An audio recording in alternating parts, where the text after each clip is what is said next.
G'day, I'm Sogg. And I'm Brad. And we're A-League Couch Critics. And today, we're going a bit later than normal because we filmed a video on this topic on Monday, and then on Tuesday, AAFC dropped the real goss, and so we're behind.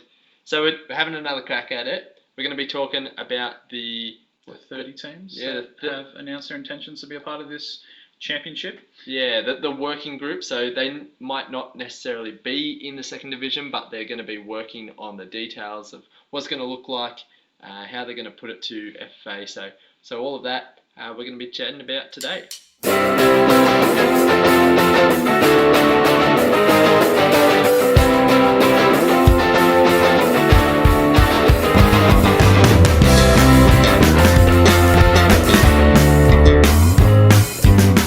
So, Bradley, we've got the... Do we want to say before we get into it, yeah, sure. Do we want to make, you know the usual, you've heard it all before, subscribe, like, share the video, let us know what you think, and thank you so much for your support on our last video on the expansion process going down in Canberra.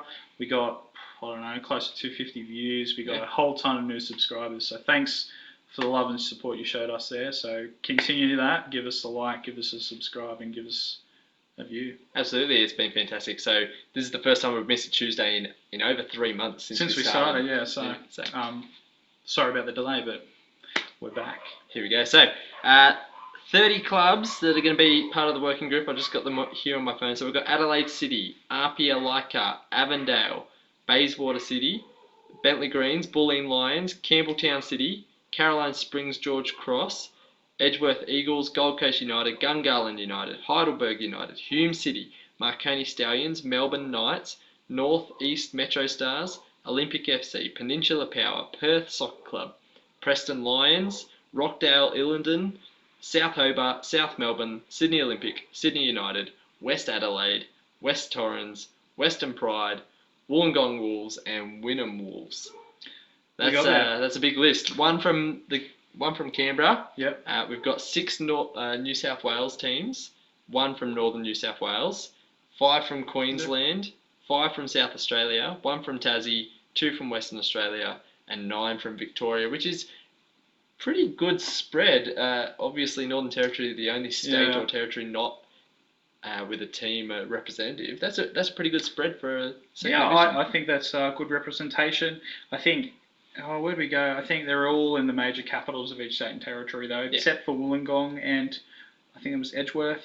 Did you mention they're from Newcastle? So and those are probably the two biggest cities outside the major capitals in Australia. So I think it's a pretty good representation. I don't think the demand's there yet. I would like to see a few more regional teams. Yeah. In country New South Wales, or the country, wherever it is, but. I think it's pretty solid. A lot of those names are instantly recognisable. You got like the old NSL clubs, West Adelaide, Adelaide City, you got Marconi, City United, South Melbourne, Melbourne Knights. Yeah, Heidelberg. Heidelberg. It's IPA. Yeah, it's a pretty good representation. Even Tasmania. So I love it. Obviously, we're not going to have 30 teams in one division, but it's a good start. It's an exciting announcement. I'm really excited. Now, so what this working group will be deciding on, they're kind of talking about, is it going to be a completely national competition, or are they going to split it into kind of regional zones? Yeah. So you could have almost an eastern zone and a rest zone. They're going to be talking about that. They're going to be talking about, the budgets and what kind of financials are going to be needed to meet the criteria. So far, they've talked about implementing a promotion and relegation system below into the NPLs. Straight into it, So that's exciting. So essentially you could, and I guess that covers your regional teams. If a regional team can get themselves up through the NPLs, they can get into the second division. Haven't yet kind of talked about promotion and relegation into the A-League. That's probably a couple of years off, I think they said, just because... Yeah, I don't think it's going to happen straight away. No, you need a couple of years, and we talked about this in our promotion and relegation video, about needing a couple of years just to settle before meeting with the A-League. But they've also talked and given a date, they want it in by 2022. So not next season. These teams have got a season once they're announced who's going to be in it to figure themselves out and then get into it. Yeah, well, it'll probably depend also how they align. If they want to align themselves with the A-League, that's if the A-League still remains in the summer, or whether it goes with winter. Yeah, but so that's another discussion that they're going to have. Where do they go with? Yeah. But I think the A-League has to kind of see what it's going to go with from next season onwards. With next season being pushed back and back, probably not starting until, into next year now. It's going to be an interesting one to see what happens with broadcasting as well. So this second division, they're obviously going to want to broadcast it somehow, maybe using that NPL TV format that's being used now to kind of launch into a more football-heavy kind of... You probably want to get some money out of it, though. Yes. Whether that is the NPL or whether the Optus pick up or Fox or whoever. Yeah. Whatever TV picks it up, there'll probably have to be some money there. And with a TV deal comes more money. I don't think all games are going to be televised. No. But if we get 3, say if it's a 14-team comp, there's 7 games a week. If we got 3, I think that'd be a nice little injection. But yeah, and highlights of all of them. Oh yeah, there'll definitely be highlights for sure. Yeah. But I love it. I love the news. It's really exciting. What was really encouraging today, so today being Wednesday, James Johnson was quoted in the Sydney Morning Herald talking about that the FFA would give the final say on it. But what was the most encouraging thing is when he said it's not a matter of if a second division is going to happen, it's when. Yep. So I think the FFA is very keen on a second division.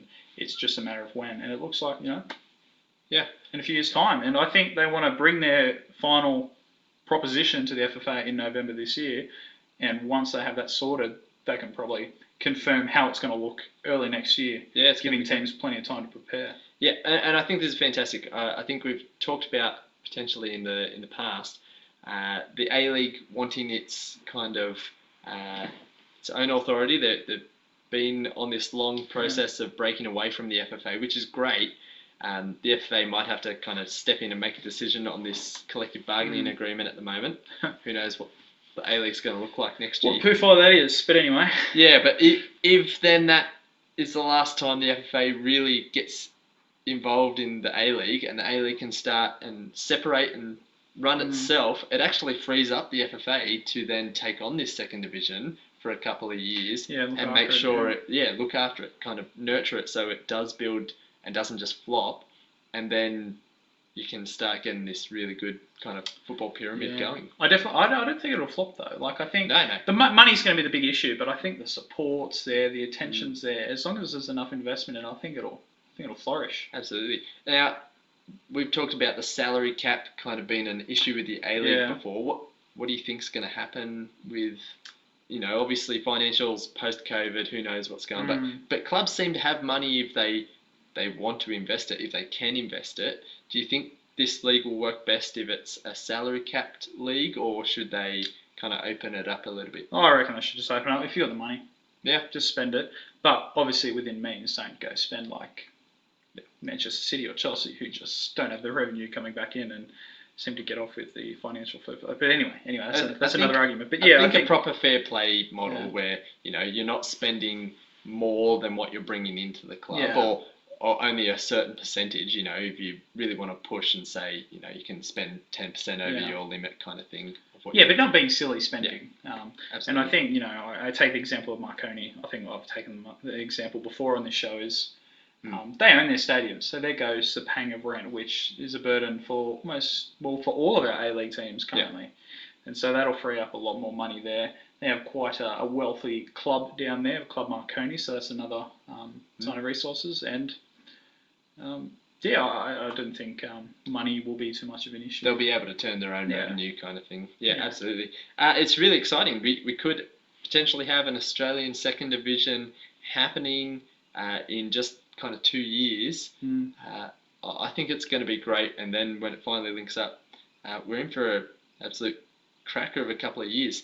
I know everything that's happening with the A-League at the moment kind of, and people say it's an overused kind of statement, but we're at a crossroads in the game. It's now or never. But I think it's going to be a perfect time to launch this and to to really see how we go. Yeah, I don't think it's all too doom and gloom, especially with news like this. Obviously, the A-League, I don't know, maybe the A-League will just fold, all the clubs will die, and then we're going to have to pick one of these teams to support, and this will become our national division. Yeah. Look, Hopefully not. No, I don't think that's going to happen. No. But it's exciting. I think. But my thing is, how weird would it be?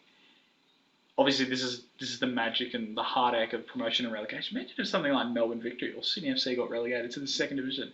Yeah. Oh, I mean, like that's the reality of it. But just imagine that. But yeah, wouldn't it be fantastic? Like I wouldn't want Sydney FC to get relegated, but you know that the next season, man, they're going to have to scrap. They're going to have to fight against teams who are hungry to get up into this first division. Yeah, it's yeah. But it's that's like just football's football. supposed to be. That's how it is. But Yeah. it's a weird feeling. Yeah. But yeah, definitely exciting this news, and we'll be watching it closely for the months to come. In November, I mean it's September. Man, the year's flying, but November's not too far away. And if the Association of Australian Football Clubs actually stick to their deadlines, unlike the A-League, the FFA did with their expansion process, we might actually have. Like they might actually follow the deadline, and in a few months' time, we'll get a better understanding how they want to run this game. Well, it's been a group, the AAFC, for 3 years. They said they'd deliver a second division by 2019, by 2020. Now they're saying 2022. So far they haven't been great. I know lots of things have impacted. COVID hasn't helped, but I think this is the most encouraging step forward for a second division. Now, something else we just haven't quite mentioned, but in their statement they also were going to talk about the viability of a national second division for the W League as well. Oh, okay. Yeah, right. So that's also exciting that there could be a women's second division. We don't often talk about the women's game too much here, but that could be a real big addition to this if we've got a second division for the men and the women. Yeah. Getting that pro rel going for both those, that could be great. Yeah, I think the most important thing though for the W League right now is expanding and playing a full regular season. I think second division for that's a long way off, but that's still encouraging talks. If that's the case for the W League. So much going on. Obviously, we're wearing our Australia kits. This will probably come out after Australia drop their new collared home kit, which probably doesn't look too far off what you're actually wearing. So I don't know what people's problems actually with it is. I just hope they go back to the green shorts instead of the all yellow. I'm not a big fan of the all yellow. I don't think they will. But no, I don't think so either. That's our little chat for this week, talking about the second division. Exciting times for Aussie football. So make sure if you're excited for it to drop a like, to leave us a comment what you think of the news, and subscribe if you haven't already. We're getting close to 100, so let's keep pushing, get to 100. Hopefully by the time the A-League kicks off we'll have 100, but that's 5 years away, so we'll have plenty of time. Alrighty, we'll catch you next time. See ya. See ya.